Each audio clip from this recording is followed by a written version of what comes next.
फल को देख रहे हैं आप? अभी अभी अपनी डाल से अलग हुआ है। बड़ा दुख होता है जब आप अपने उद्गम से अलग होते हैं, परंतु ये दूरी भी आवश्यक है। अब इस फल को ही ले लीजिए। अपने जीवनदाता वृक्ष से अलग होकर ये ना केवल किसी की भूख शांत करेगा, अपितु इसके भीतर के बीज से एक नए वृक्ष का सृजन भी होगा और कई फल जन्मेंगे। सृजन की प्रतिक्रिया में पीड़ा आवश्यक है। यदि पीड़ा नहीं होगी तो सृजन नहीं होगा। पीड़ा अपने उद्गम से दूर होने, पीड़ा अपनों से दूर होने। इस फल की भांति हम मनुष्यों को भी अपने उद्गम से, अपने सगे संबंधियों से अलग होना पड़ता है। और यही अलगाव एक नए सृजन को, एक नई सृष्टि को, एक नए विकास को जन्म देता है। इसलिए ऐसे अलगाव से दुखी मत होइए, उसका स्वागत कीजिए, क्योंकि ये विकास की नींव है। अपराध वो भावना है जिसके कारण संसार में सदा दुख ही व्याप्त रहता है। हम सब अपराधियों से घृणा करते हैं, उन्हें कोसते हैं, परंतु क्या कभी विचार किया है कि कोई भी जन्म से अपराधी नहीं होता? तो ऐसा क्या कारण है कि कोई इतना बुरा बन जाता है कि वो बुराई की सीमाएं ही पार कर जाए? कारण है कामना। यदि कामना पर नियंत्रण ना रखा जाए, यदि कामना को पूर्ण करने के लिए परिश्रम ना किया जाए, तो वो तृष्णा में बदल जाती है, और तृष्णा लालच में, और लालच छल में, और छल करते ही मनुष्य अपराध की ओर अपने पग बढ़ा देता है। इसलिए ये अत्यंत आवश्यक है कि मन की कामनाओं पर नियंत्रण रहे। यदि मन पर नियंत्रण रहेगा तो अपराध पर स्वयं ही नियंत्रण हो जाएगा। हम सबका मन करता है कि हम जीवन में ऐसे शिखर पर पहुंचे जहां हमसे ऊपर कोई ना हो, जहां हमें कुछ करने की आवश्यकता ना पड़े, है ना? कुछ लोग इस शिखर पर पहुंच भी जाते हैं, परंतु उनका मन सदा विचलित रहता है। इतनी मनोरंजक बात है ना कि जिस विश्राम को पाने के लिए हम इतनी मेहनत करते हैं, इतना परिश्रम करते हैं, वो हमें मिलता ही नहीं। कारण स्वयं सोचिए, वन का राजा होने के पश्चात भी सिंह को अखेट के लिए परिश्रम क्यों करना पड़ता है? सोचिए। मैं बताता हूं, क्योंकि राजा होने का अर्थ ये नहीं कि वो सदा सोता रहे और मृग स्वयं उसके समक्ष आकर कहेगा कि आइए महाराज, मुझे खाकर अपनी भूख मिटाइए। तो समझ लीजिए, कार्य आपके परिश्रम से संपन्न होते हैं, केवल कामना से नहीं। यदि आप नीचे हैं तो सदा स्मरण रखें कि आपका परिश्रम ही आपको ऊंचाइयों पर ले जाएगा, और यदि आप ऊंचाई पर हैं तो वहां पर भी रहने के लिए आपको निरंतर परिश्रम करते रहना होगा। अर्थात परिश्रम से मुक्ति नहीं है, क्योंकि परिश्रम ही जीवन है। सबसे अधिक महत्वपूर्ण क्या है? जीवन, या जो जीवन में पाया, यात्रा, या यात्रा पूर्ण करने के बाद पाया गया लक्ष्य, कर्म या उसके फल? बहुत ही महत्वपूर्ण परंतु विकट प्रश्न है ना? परंतु तनिक धीरज से सोचेंगे तो इसका उत्तर अधिक कठिन नहीं है। यदि जीवन यात्रा है तो उसका लक्ष्य क्या होना चाहिए? स्वयं सोचिए।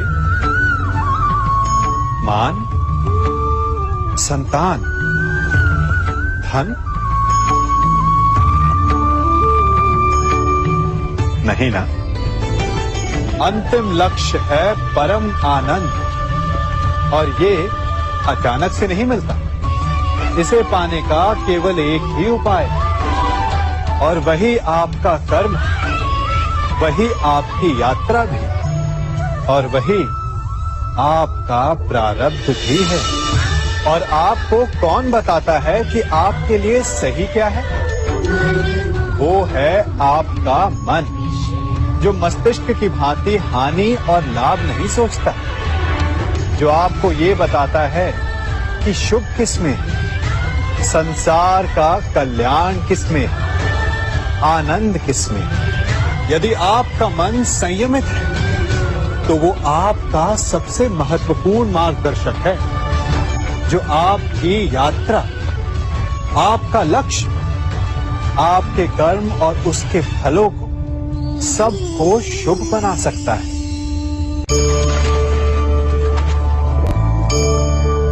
इन पक्षियों को देख रहे हैं आप? इनका उड़ना वायु में इतना संतुलन मुक्त कर देता है ना? इन्हें उड़ते देख आपके मन में भी इच्छा होती होगी कि इन्हीं की भांति आप भी स्वतंत्रता से उड़ पाएं। ईर्ष्या होती है ना, जब आप इन्हें खुले आकाश में ऐसे विचरण करते देखते हैं। पर कभी सोचा है इस उड़ान को, इस स्वतंत्रता को पाने के लिए कितना परिश्रम, कितना अभ्यास किया होगा इन्होंने? आकाश में उड़ने से पूर्व धरती पर कितना गहन परिश्रम किया होगा इनके माता पिता ने पहली बार जब इन्हें पंख फड़फड़ाने को उकसाया होगा तो कितनी बार घिरे होंगे। पहली बार वायु में उड़ते समय कितना भय लगा होगा इन्हें। अपनी पहली उड़ान के पश्चात धरती पर उतरते समय गिरकर कितनी चोट खाई होगी। इस उड़ान का, इस स्वतंत्रता का ये मूल है। यदि आप ये दे सकते हैं तो अवश्य आप भी इस स्वतंत्रता को पा सकते हैं। इन पक्षियों की भांति ही अपने चारों ओर जब भी आप किसी सफल मनुष्य को देखें तो उससे ईर्ष्या ना करें, उसके परिश्रम और पीड़ा को समझने का प्रयास करें जो उसने यहां तक पहुंचने में पाई है। प्रेरणा लें, प्रयास करें और स्वयं भी सफल हो जाएं। कभी वन में सिंह को अखेट करते देखा है? हमें लगता है कि सिंह तेजस्वी है, बलशाली है, तीव्र है, इसलिए वो अखेट कर पाता है। परंतु इस अखेट के दूसरे पक्ष को भी देखने का प्रयास कीजिए। सिंह अखेट तभी कर पाता है जब हिरण आस छोड़ देता है, जब वो भागना बंद कर देता है, जब वो संघर्ष करना छोड़ देता है। सिंह हिरण की मृत्यु नहीं चुनता, हिरण स्वयं अपनी मृत्यु चुनता है। ठीक उसी प्रकार असफलता हमें नहीं चुनती, हम असफलता को चुनते हैं। ये हम ही हैं जो आशा को छोड़कर संघर्ष करना छोड़ देते हैं और भाग्य का अखेट बन जाते हैं। इसलिए संघर्ष करना मत बंद कीजिए, प्रयास करते रहिए और सफलता आपकी मुट्ठी में होगी। जब घर में अंधकार छा जाता है तो प्रकाश लाने के लिए आप क्या करते हैं? दीपक ढूंढते हैं और उसकी लौ को प्रज्वलित करते हैं और फिर अंधकार अपने आप दूर हो जाता है। अब आप कहेंगे कि इसमें कौन सी नई बात है? यदि अंधकार को दूर करना है तो दीपक की लौ को प्रज्वलित तो करना ही पड़ता है। यही बात तो समझने की है। यदि अंधकार से लड़ना है तो अंधकार का सहारा नहीं लिया जा सकता, उसके लिए प्रकाश की आवश्यकता होती है।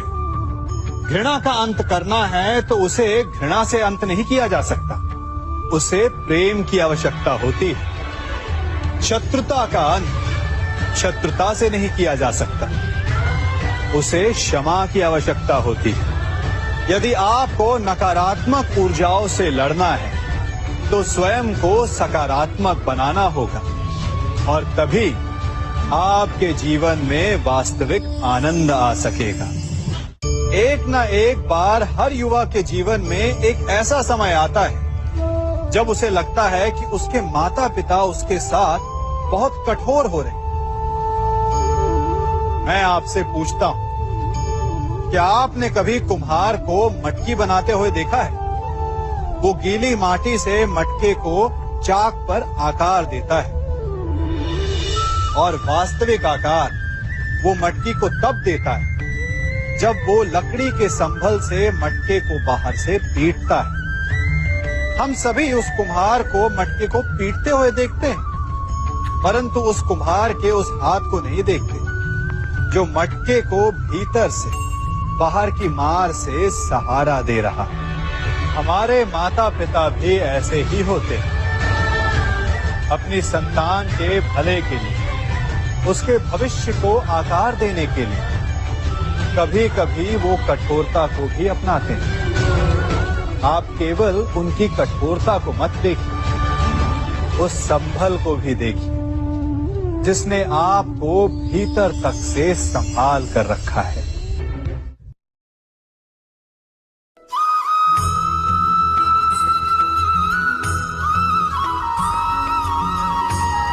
पढ़ने में कोई दिक्कत नहीं, बस शुरुआत खुद से करें। जिंदगी में खुद को कभी किसी इंसान का आदी मत बनाइए, क्योंकि इंसान बहुत खुदगर्ज है। जब आपको पसंद करता है तो आपकी बुराई भूल जाता है, और जब आपसे नफरत करता तो आपकी अच्छाई भूल जाता है। जीवन में इतने व्यस्त रहिए कि पछतावा, डर, दुख और नफरत के लिए समय ही ना मिले, क्योंकि जीवन में खाली व्यक्ति ही सबसे ज्यादा दुखी रहता है। उस लम्हे को बुरा मत कहो जो आपको ठोकर पहुंचाता है, बल्कि उस लम्हे की कदर करो, क्योंकि वह आपको जीने का अंदाज सिखाता है। जो अपने कदमों की काबिलियत पर विश्वास रखते हैं वही अक्सर मंजिल पर पहुंचते हैं। जिंदगी तब बेहतर होती है जब हम खुश होते हैं, लेकिन यकीन करो जिंदगी तब बेहतरीन हो जाती है जब हम हमारी वजह से सब खुश होते हैं। दुनिया का सबसे अच्छा रिश्ता वह होता है जिसमें एक हल्की सी मुस्कुराहट और छोटी सी माफी से जिंदगी दोबारा पहले जैसी हो जाती है। सुख क्या है? आप डॉक्टर को ना ढूंढे और पुलिस आपको ना ढूंढे, यही सुख है। खुश होना है तो तारीफ सुनिए, और बेहतर होना है तो निंदा। ईश्वर देता उसी को है जो बांटना जानता है, फिर चाहे वह धन हो या खुशी। मन को समझने वाली माँ और भविष्य पहचानने वाले पिता, यही दोनों इस दुनिया के एकमात्र ज्योतिषी है। भाग्य बदल जाता है जब इरादे मजबूत हो, वरना जीवन बीत जाता है किस्मत को दोष देने में। कोई भी रिश्ता बनता तो विश्वास से है, पर चलता बर्दाश्त से है। जल्दी जाग जाना आदि अनादि काल से फायदेमंद रहा है, चाहे नींद हो या वहम नजर। और नसीब का कुछ ऐसा इत्तेफाक है कि नजर को अक्सर वही चीज पसंद आती है जो नसीब में नहीं होती। रिश्ता क्या है, यह जानने से अच्छा अपनापन कितना यह महसूस कीजिए। अन्न के कण और आनंद के क्षण कभी व्यर्थ ना जाने दे, दोनों अमूल्य हैं। गलत फहमी रखना गलती करने से ज्यादा खतरनाक है। हर समस्या का एक उपाय अवश्य होता है। समस्या कभी भी बगैर समाधान के अकेली पैदा नहीं हो सकती। खुश रहना है तो अधिक ध्यान उस चीज पर दें जो आपके पास है, उस पर नहीं जो दूसरों के पास है। खामोशी हर सवाल का बेहतरीन जवाब है, और मुस्कुराहट हर हालात की बेहतरीन प्रतिक्रिया। हमारी समस्या का समाधान केवल हमारे पास है, दूसरों के पास तो केवल सुझाव है। मुश्किल हालातों में ढेर रहना ही जिंदगी है। खामोशी से बनाते रहो पहचान, अपनी बढ़ हवाएं खुद गुनगुनाएगी नाम तुम्हारा। मोमबत्ती को भी बिल्कुल आखिर में पता चलता है कि जिस धागे को उसने अपने सीने में छुपाए रखा था, उसी धागे ने उसे खत्म कर दिया।